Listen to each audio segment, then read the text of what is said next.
Although although the accounting staff coordinates the budget process, it needs inputs from many areas regarding proposed activities and required resources.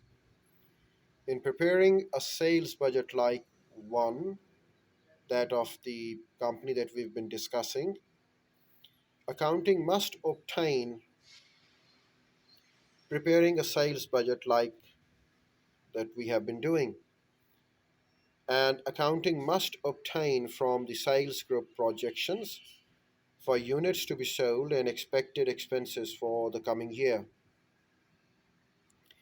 Then accounting draws up the final budget and throughout the year compares the budget to actual expenditure and revenues. Reporting standards and practices. Accountants follow standard reporting and practices principles when they are preparing external reports. The common language dictated by standard practices is designed to give external users confidence in the accuracy and meaning of the financial information.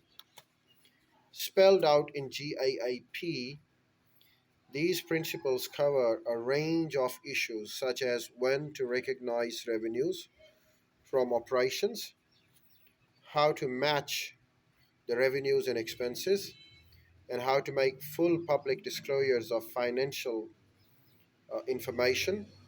Without such standards, users of financial statement won't be able to compare information from different companies, and thus they would misunderstand or be led to misconstrue a company's true financial status. Revenue recognition. As noted previously, the revenues are the funds that flow into business as a result of operating activities during an accounting period. Well, revenue recognition is the formal recording and reporting of revenues in financial statements. Although a firm earns revenues continuously as it makes sales, earnings are not reported until the earning cycle is completed. The cycle is completed under two conditions. Number one, the sale is complete and the product is delivered.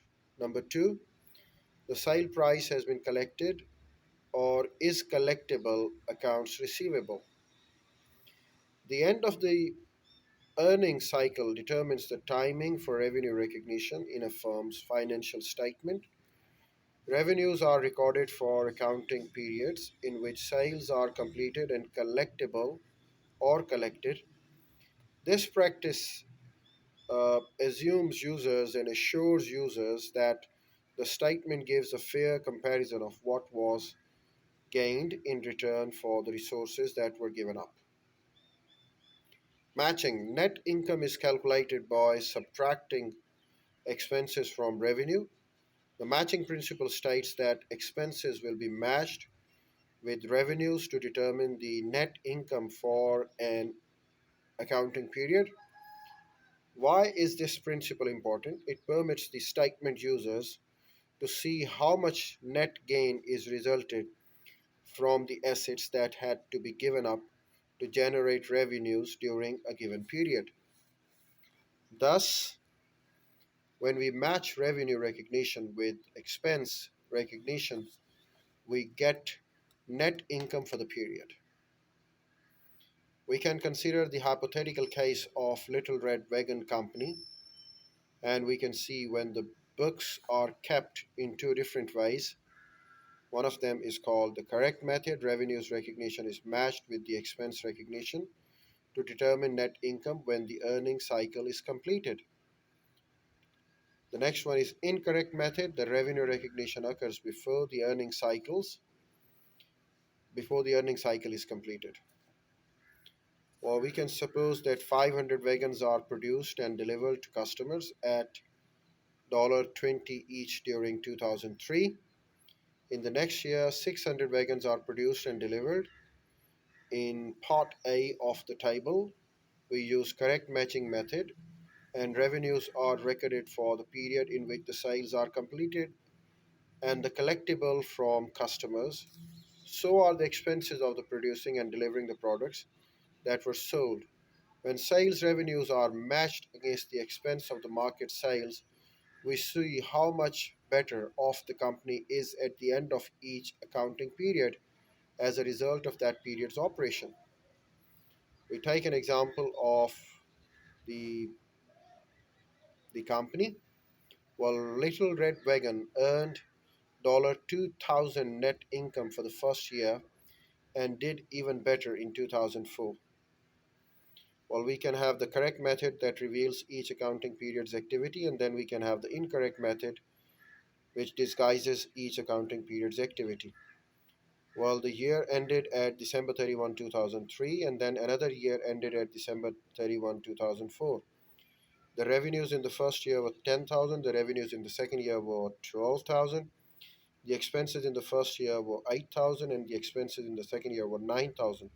So net income for the first year was 2,000 and the net income for the second year was 3,000. But when we talk about incorrect method disguising each accounting period's activity, first year ended December 31, 2003, second year ended December 31, 2004. The revenues were 14,000, the expenses were 8,000, and the net income shown was $6,000. Let's talk about the second year. The revenues were 8,000 and the expenses were 9,000. So there was a loss of $1,000. So this is about the incorrect one, in fact. We'll talk more about the same when we get to our next video next day. Right now, I'd like to add full disclosure. Well, full disclosures mean the financial statement should not include just numbers. They should also furnish management's interpretation and explanation of those numbers so that the users can best better understand information in the statements because they know about the events inside the company. The people in the management prepare additional information to explain certain events and transactions or to disclose the circumstances behind certain results. That's all for the day. We'll be back with the news content of the series of tutorial on commerce. Bye bye. Take care. See you tomorrow.